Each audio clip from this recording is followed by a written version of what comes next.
Deep Dive Film School makes no claim of ownership of the film footage used in this episode. The film footage is owned entirely by the copyright holders.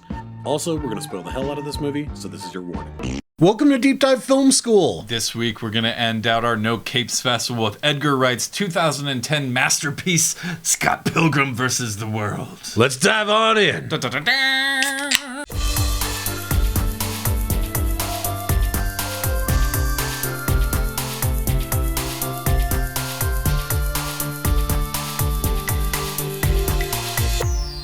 All right, everybody, I am Adam Sherlock. And I'm Adam Palcher. And if you like what you see/hear, please like and subscribe. You can find us on all the what? Spaces and places you find good media. Yeah, there's lots of reasons to subscribe. What do? We got 101s, we got punishment reviews, we got a Dick Tracy punishment review coming up. Oh my God, we do. I can't wait for that. I cannot wait. We got Forgotten Gems? Forgotten Gems. We haven't done one of those in a while, so we're excited. If you like us, definitely please like and subscribe. We appreciate all of the love and the listens and the follows and all that stuff. All the stuff.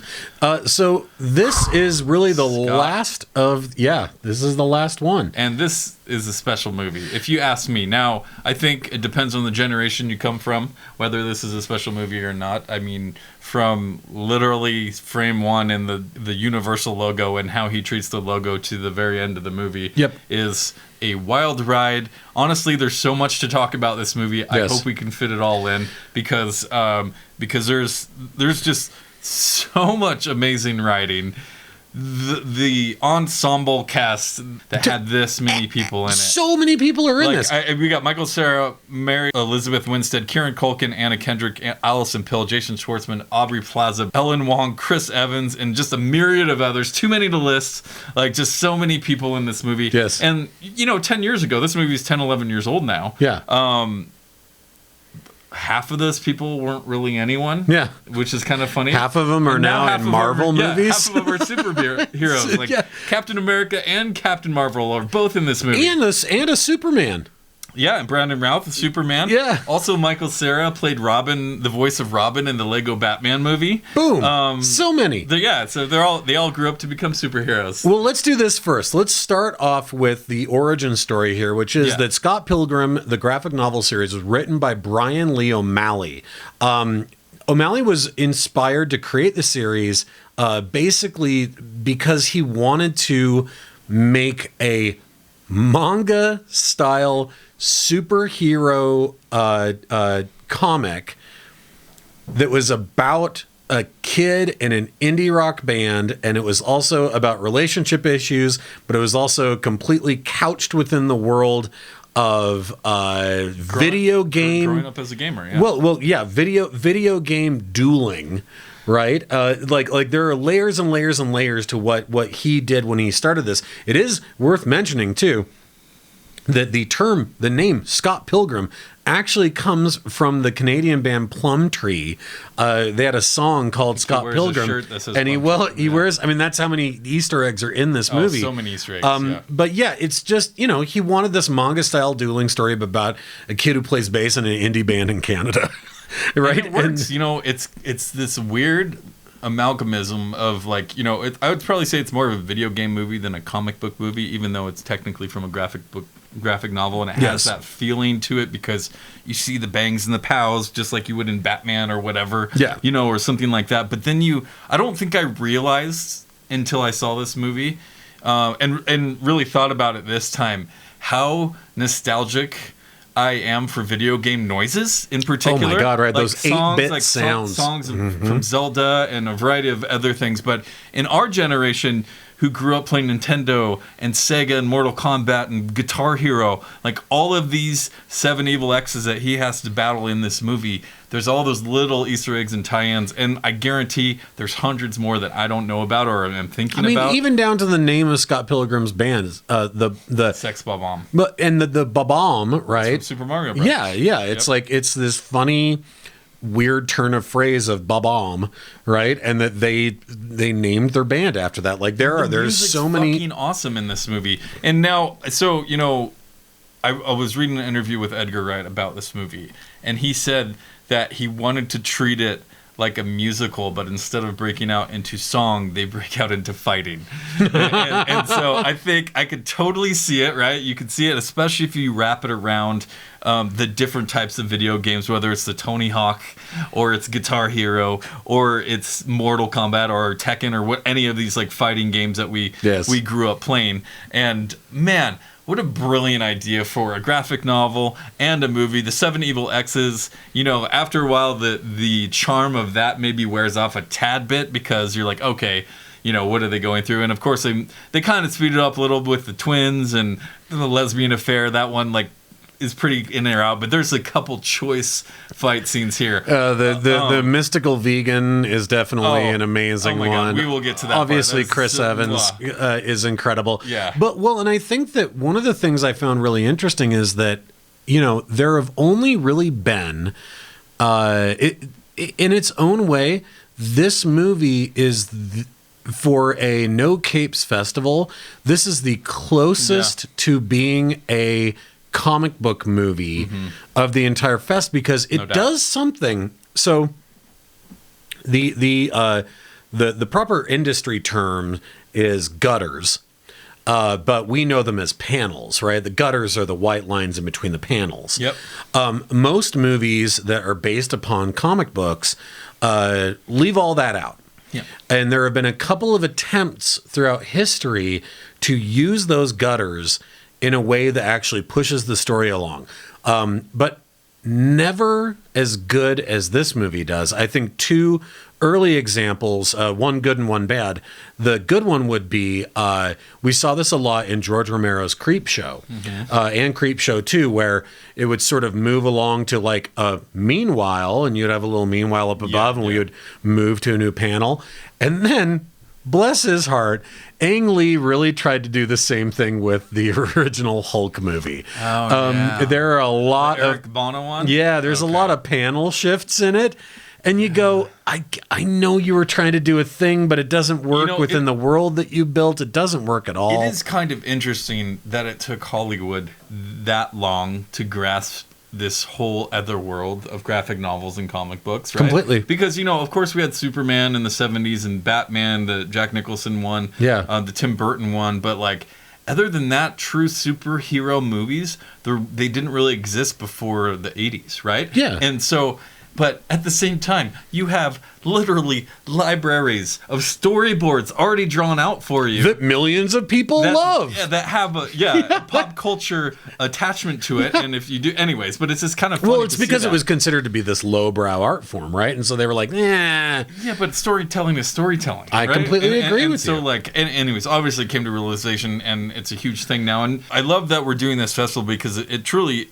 It should be an appreciated art form, and I just think it's kind of funny the evolution of how it happened. And now that people are like, the light bulb went off, it's like, oh, let's make 1 million of these and take all the source material that's out there possible. Well, and I would say one of the series that took a lot from Scott Pilgrim, in particular this movie adaptation, and its personality and its style, and has ran with it to great success, has been the Deadpool franchise. Oh, yeah, sure. I think that it does also sort of the sweep through... R-rated, yeah. Well, and also the sweep through the meanwhile, and you know, like, sort of this breaking of the fourth wall of, like, this is a comic book. There seems like the graphic novel of Scott Pilgrim may have had a little more sex to it. I don't know, I've never read it, but like... But it seemed maybe like a little bit. There was a lot really. of like sexual innuendo stuff, and honestly, like I want to see. Can we just get an Odd Couple like sitcom of Scott and Wallace, like being the odd couple? Like, completely. Please let me. Well, even do this Seinfeld slap bass. At some point. Oh yeah. Well, and I don't know if you like in these sort of flashback moments where Ramona Flowers is talking about her exes, and we see the cartoon version. That's the style. That's the style. Yeah, I figured. That's what. Yeah. And so like there isn't. It actually manages. Not sexy is what you're saying. Not sexy. Well, and you know, very manga style, like big eyes. You know, like the big round flat faces, and it really.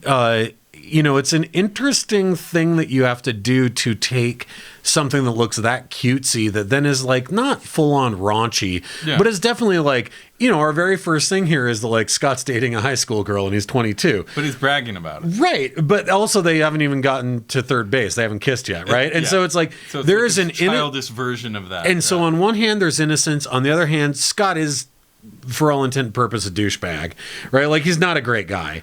And so there is this balance that you have to do when you say, now they're flesh and blood human beings. Yeah. How do we make all of that work? Whereas when it's that manga style cartoon look, it's easy to be like, it all plays and it all works. Yeah. Right? Mm-hmm. That's interesting. Honestly, I think Michael Cera was bred and born to be Scott Pilgrim, right? I don't think you could kind of love or forgive him or laugh as much if it was another actor. Maybe a few people could pull it off, but I don't really know. And I would love to hear your perspective on this, because this movie is consistently witty, and funny, and the ensemble casting is pretty close to perfect here. Agreed. And the use of the economy of the actor here, especially even with Michael Cera, but especially with like Chris Evans, and this was before he was Captain America, but even then, like, the economy of the actor there, and Jason Schwartzman is like perfect, pitch here, right? perfect. Like, so, like, and you know how long it took to put together the Evil X's? 2 hours. That's right. And I'm not getting those 2 hours back. That's that whole sequence is just amazing. Interestingly enough, too, first movie without Simon Pegg or Nick Frost, when you have this big of an ensemble cast, you think he would throw them in there somewhere. Yeah. But he doesn't, which is really interesting. But this is more of like, I guess, a Dazed and Confused, like, version, or like Can't Hardly Wait or something like that, where you have kind of that party post-high school vibe a little bit. I guess my point is this comedic editing and style and tone and just a consistent funny, is that more Edgar Wright or is that the comic book? Because to me, this is dripping with Edgar Wright stuff, right? I mean, even look at his Ant-Man movie. Oh yeah, and there's parts in that where they're storytelling, and it's this fast-paced. Well, fun, which like, didn't end stuff. up being an Edgar Wright movie, although That's right. He was responsible for a lot of the script writing on it. I would say this. I would say it's probably about 50-50. I want to circle back really quick before we talk more about that, because I do think that is like, I want to talk about that stylization because I think it's so important. But I did want to mention this. You talked about Michael Cera being born and bred to play this part, and I agree. The only thing that I would say is that this movie didn't do as well at the box office as they had hoped that it would. There was a whole I don't know if his movies always do. Well, there was a whole campaign of like the tragedy of the people who didn't go to see Scott Pilgrim because it's so damn good, right? Yeah. And I think, and I don't know this for sure, but I know that for myself, as a fan of the comic or the graphic novel, I waited a little while to see it, in part because I had Michael Cera fatigue. By the time that this movie came out, even though it was in pre-production, way before Ant-Man was even a dream or any of this other stuff, I think it was in pre-production before World's End had even happened, right? And so it was this thing that he was working on, and Michael Cera was attached to it because, of course, he was the perfect person to play it. But in the meantime, you even had somebody like Jesse Eisenberg that was coming in as like the new Michael Cera. Oh, thank God we don't have to have Michael Cera be in Zombieland. He doesn't have to be in everything, playing the sort of wallflower, like, oh, I'm a good guy, I'm just cuddly teddy bear kind of character. Even though he's perfect for Scott Pilgrim. Yeah, that's interesting. We were at Michael Cera fatigue by the time this movie came out. I never felt that, Michael. I never did. I didn't know he was watching. I'm going to take this all back. No, but I'm just saying, like, there was this moment of sort of like, really another, for people who maybe didn't know anything about the graphic novel, didn't know anything about any of this other stuff, this idea of like, oh, it's him playing another one of these characters that just he's born and bred to play, I think made the movie suffer for it. Even though I agree with you, he's absolutely perfect. But it does make me wonder, do you still feel that way? No, I don't. You just watched too much Arrested Development or something. Well, but I think we all did. I think everybody was watching a lot of Arrested Development, and then you had Superbad, and then you had, there was a lot. There were so many movies that and TV shows and things he had done where he was doing this kind of one-note style character that I think that the movie maybe suffered for that when it came to its popularity when it came out. I guess, but I see him almost like I see Patrick Warburton, where I feel it's one note, but it's totally fine. Exactly. Like I don't care. That's fair. You That's could fair. say anything, and I think it's funny. Like he just kind of hits my funny bone. But I do think a lot of the funny in this movie does have to do with the stylized direction of Edgar Wright. Completely. He obviously had the source material to pull from. He knew what it was. He knew how he could put his spin on it and everything. Just the motion graphics alone on this movie adds such another layer and uniqueness to this that may have been in the graphic novel to a degree, but seeing it in motion and seeing just the small layers, whether it's like the coins that he's picking up or the that's the magic. Like that's what really makes this movie special, because it adds that uniqueness that you're not used to in the verses coming down every time there's a new Evil X. Well, and those are the magic moments that I think the original graphic novel definitely was incredibly unique in its way of saying, we're going to mash together these different genres and these different tropes to tell this story. And if you are familiar with these genres and tropes, all of this works for you. Yeah. Now to say, we're going to take that to a new level where we're going to make it live action, but we are not going to stray away from all of the things that made this exactly the way that it is, right? Yeah. Which is, again, one of the reasons why I referenced something like Creepshow earlier, because I'm like, if you really loved the pastiche of something like the EC Comics Tales from the Crypt style thing, then watching Creepshow, when it does go to like that organ, like ree, and like the lightning bolts come down across a person and all of a sudden they go bright red, and you're like, oh, they've committed 100% to this art style. And the Edgar Wright does that here to a degree where you're like, how's he doing it?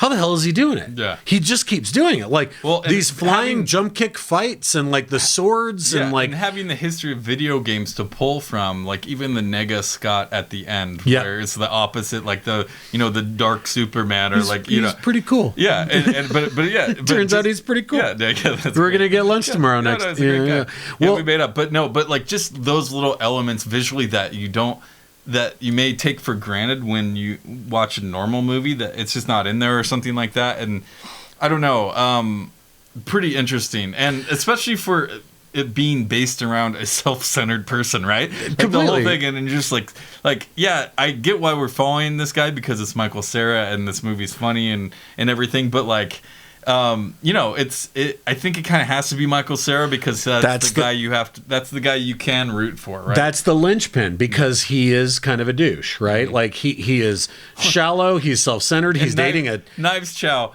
first off, best name of any character. I love movie. it. I love she's amazing. She's great. So good. She's great. And I would love a remix. I'd love a current remix of this that's the exact same story told from the perspective of Knives Chow. Like, that would be amazing to see. Oh, that would be good.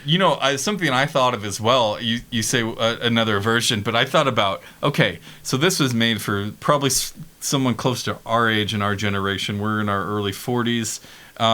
So we grew up kind of first 15 years of our lives wasn't in the internet, but we did have video games and we did have, some consoles and stuff at home that we were able to play. And comic books and music and all that stuff. So a lot of those Easter eggs are easy and fun to play for us. It's like watching Ready Player One, right? It's just like I thought about that movie a lot while watching this. There's a million things in here that I'm like, oh, that's from that, and that's from that, and that's from that, and all this stuff, and it's super fun. But it made me wonder, what would this movie look like in 10 years from now? So think of it, 20 years away from the original Scott Pilgrim. That's when you remake this movie to make it kind of those nostalgic hits that you can do in 10 years from now. I'm curious what it would look like. Yeah, well, and I do this all the time because it used to be that my movie that is under the word postmodern in the dictionary, the movie that used to be there was Fight Club. Okay. Right, because it utilizes so many different kinds of tropes and ideas around modern life as a way to tell a new story. But I think that the new one that's under postmodern has got to be Scott Pilgrim. Interesting. Because think about this idea, okay? And if you watched whatever, okay, they just remade Scenes from a Marriage, right? Yeah. And if you were to like, you have your time machine, you could go back, you could yoink somebody from 1930 and show them the new Scenes from a Marriage. They might be like, oh, those cars look weird. And they might be like, what's that device he's talking into? And you're like, oh, it's called a cell phone, right? You'd have to explain like 5-6 things, right? But like for the most part, sure. It's a relationship movie. Like a lot of these things make sense. Mm-hmm. If you yoinked somebody from 1930s and showed them Scott Pilgrim, they would think that it was the story of like life on an alien planet, right? And it's because you have to. It's so self-referential that it's almost this Rosetta Stone of current pop culture pastiche. It's a film adaptation of a comic book about band culture and relationship cliches through the lens of manga and video games. You would think that it was about a land far, far away, a long time ago or way in the future or something. Like, there would be nothing about it that you would be able to grasp onto and say, I understand this reference, right? Like only, as you were saying, only for our generation and the next couple generations after would they understand Scott has the sword of, like whatever. Yeah, Scott has earned the power of self-respect. Yeah, the sword of self-respect. Like all these different things. All of that lends itself to a very specific kind of joke for those of us who understand that. Yeah. And it's a warm blanket. A warm blanket to wrap around yourself because, as you were saying, those 8-bit sounds, those one-ups, right, or those extra lives and the coin blings, and even down to the universal theme at the beginning done through 8-bit song. When Aubrey Plaza's voice or they bleeps out, it's the voice of a modem. Yep. Like a 14.4 modem. Yeah, exactly. So just those little tiny bits that they use throughout the movie. I mean, this movie is constant fun for me. Like, it's something I watch on an annual basis at our house. It is just a family favorite. It's just one that I can always put on and laugh. It consistently is funny because the writing is so funny. And just like Michael Cera is hilarious in this movie, and Kieran Culkin is amazing in this movie. Like, everyone, it has their moments, and it's so fast paced. You don't have time to think about. It's one of those movies that has so much funny stuff you can't even remember it all. Like, I have a bunch of it written down here, but we're not even going to get to it because there's just so much of it. Like, him calling Wallace a gossipy bitch, or calling Chris Evans' character Lucas Lee a cocky cock, and just all the little plays on words. I don't know if that was in the graphic novel, but there's so many little plays on words, and obviously Ramona Flowers is this manic pixie dream girl, right? She's probably, that's the picture, next to Zooey Deschanel, that's the picture. It is. In the film dictionary of manic pixie dream girl, which was the coined phrase probably, I don't know, 10, 15 years ago, but it's perfect. Yes. And, Mary Elizabeth Winstead is very desirable. And I think both me and you have fallen in love with a girl that looks or acts very much like Ramona Flowers, and probably has the same fucking baggage. Yeah, lots of girls with mysterious pasts and blue hair. It's definitely a thing. And so from, we grew up in the Salt Lake music scene, and honestly, this seems just like it was next door. Like, I know it's in Toronto and stuff like that, but pretty much we live through a very similar lifestyle that these guys go through. So then you throw that element on top of all the other stuff and the nostalgia that already had it, and then you modernize it with hilarious actors and directors, and this is just the perfect stew for me. It's just great. Well, and then on top of that, and you mentioned this a little bit earlier, but the music here of the actual bands that take place. Good. Well, you have the Sex Bomb music was all written by Beck. Yeah, right. He did all of it. And then he sang the Ramona song too. And the Clash at Demon Head's song is Metric and Emily Haynes. Like, my God. Yeah. And then Patel's song is written by Dan the Automator. Yeah. Like, just amazing. So like, Edgar all Wright's of that. got some cool friends. He definitely does. I don't have as cool as friends as him. No, neither one of us do. But it's like all of those elements totally work towards it. Like I said, my only drawback, I think, was just that sort of Fatigue. I think Michael Cera But that's fatigue was over a now. real thing. So can you step away from that, or do you still have it? No, I think you can go back. I totally think you can go back. I think now the only thing maybe is that the cliche of the manic pixie dream girl is so pronounced that if you had never seen this movie before and you saw it, the Ramona Flowers character in and of herself, if you've never seen this movie before, might be an eye-rolling cliche. If you didn't know, because you would just be like, "Ugh, this old thing again." I could see younger people maybe feeling. I could see this movie not aging well with maybe kids who right now are in their 20s. I could see them thinking that this movie is aged poorly. Interesting. I would love to hear feedback on that. Please contact us. Let us know. deepdivefilmschool@gmail.com. I'd love to hear what people have to say, or comment in the YouTube clips and everything. Think about kids 10 years after Chasing Amy came out, watching it and being like, ugh.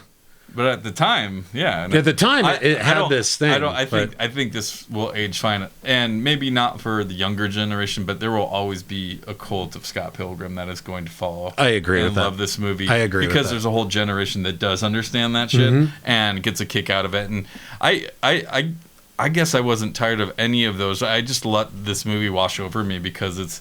Honestly, mostly because it's so goddamn funny. It is. It's incredibly funny. It's really consistently funny. The fight scene with the lesbian girlfriend where Scott won't do it, and so she's fighting for him.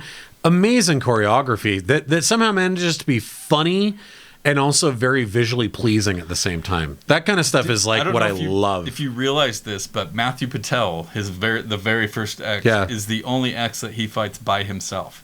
All the rest of them he does with either his band, Ramona, or some kind of help.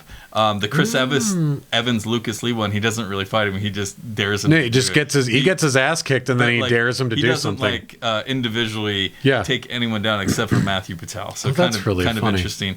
But I love how they tied in the music scene. Like, this is just an amalgam of so many like nostalgic things that I grew up feeling similar to, that it's hard for me not to love this movie. And I'm actually surprised we've never talked about it. Yeah, we really have. 14 years we've been doing this show. It just hasn't happened. I think Wallace's gayness is hilarious in this, and he's making out. He has this type, right? And he just keeps finding like other girls' boyfriends to keep stealing.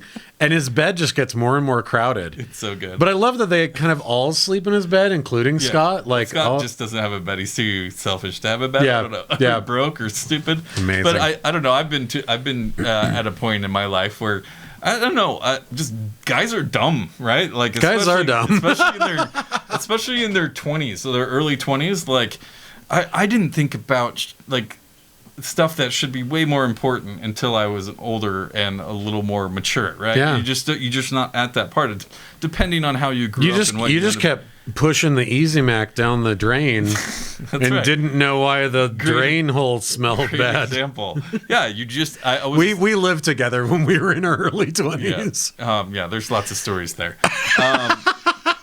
But full disclosure. That's how you can see the brother big brother very much relationship. So. But anyways, I don't know. Great movie. Like we can endlessly talk about all the amazing scenes and the funny dialogue. Like, what, bread makes you fat? Like stuff like that. Just like little things. I think the Uber vegan, that whole sequence is my favorite. Yes. That's to me like that goes next level. It just keeps going. Yeah. He punched the blue out of her hair.